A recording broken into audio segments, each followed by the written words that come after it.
एक बार एक जंगल होता है। वो पूरा सूखने लगता है। सभी एनिमल्स बहुत ज़्यादा दुखी हो जाते हैं और फिर सभी एनिमल्स अपने जंगल में पानी ढूंढने के लिए निकल जाते हैं। उसमें हाथी, हिरन और बाकी सभी एनिमल्स भी होते हैं। वो सभी एनिमल्स बहुत खुशी से पानी देखने के लिए चले जाते हैं, पर उनको कहीं भी पानी नहीं दिखता। फिर शेर उन सबको इकट्ठा कर कर कहने लगता है कि हमें कुछ तो करना पड़ेगा, वरना हम पानी के बिना प्यासे रह जाएंगे। फिर सभी एनिमल्स कहने लगते हैं कि हम एक नया गड्ढा करेंगे। तभी हाथी और सभी एनिमल्स खुश होकर थोड़ा सा गड्ढा करने लगते हैं, पर वहाँ पर बहुत ज़्यादा सूखी मिट्टी होती है।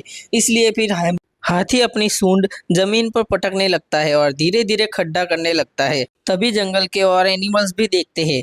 वो भी बहुत ज़्यादा खुश हो जाते हैं और बंदर लकड़ियाँ लेकर आता है और फिर बहुत सारे बंदर मिलकर उस गड्ढे में पत्थर डालने लगते हैं और फिर धीरे धीरे सभी एनिमल्स इकट्ठा हो जाते हैं और धीरे धीरे खड्डा करने लगते हैं। उनकी मदद करने के लिए हिप्पोपोटेमस और भी छोटे छोटे एनिमल्स आते हैं।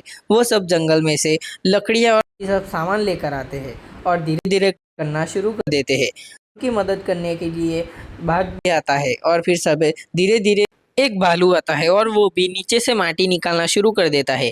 चालाक लोमड़ी भी उनकी मदद करती है और कुछ हाथी आते हैं। वो अपनी सूंड में बहुत सारी मिट्टी भरकर साइड में निकालने लगते हैं और सभी एनिमल्स बहुत ज़्यादा इकट्ठा हो जाते हैं और अब एक दूसरे का साथ देकर माटी निकालना शुरू कर देते हैं। तभी वो धीरे धीरे गड्ढा करने लगते हैं, आसपास बहुत ज़्यादा माटी फेंकने लगते हैं। धीरे धीरे उनका गड्ढा बहुत ही होने लगता है और एक दिन उनका गड्ढा बहुत ही बड़ा हो जाता है। सभी एनिमल्स बहुत ज़्यादा खुश हो जाते हैं, पर वो हार नहीं मानते।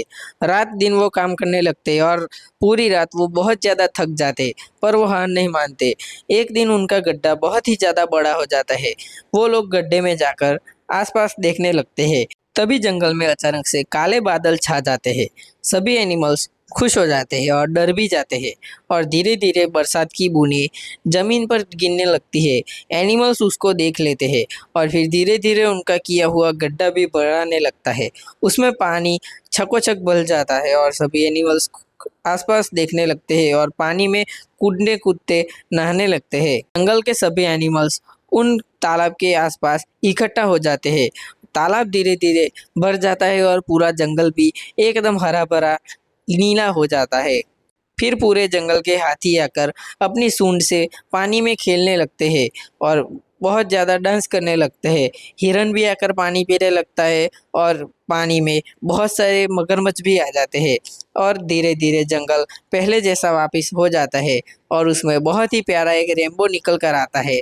बंदर भी बहुत ज़्यादा खुश हो जाते हैं और पेड़ की डालियों पर लटकते झूलने लगते हैं। सभी एनिमल्स जंगल में इकट्ठा हो जाते हैं और फिर एक दूसरे से कहने लगते हैं कि बहुत अच्छा हुआ। अचानक से वहाँ पर शेर भी आ जाता है। शेर उन सभी एनिमल्स को देखकर बहुत ज़्यादा खुश हो जाता है। जंगल में फिर से नई किरण जाग उठती है और फिर सुबह होते ही सभी एनिमल्स फिर से जंगल के पास आकर पानी पीने लगते हैं और जंगल पहले जैसा शांत और सुंदर हो जाता है। Like and subscribe.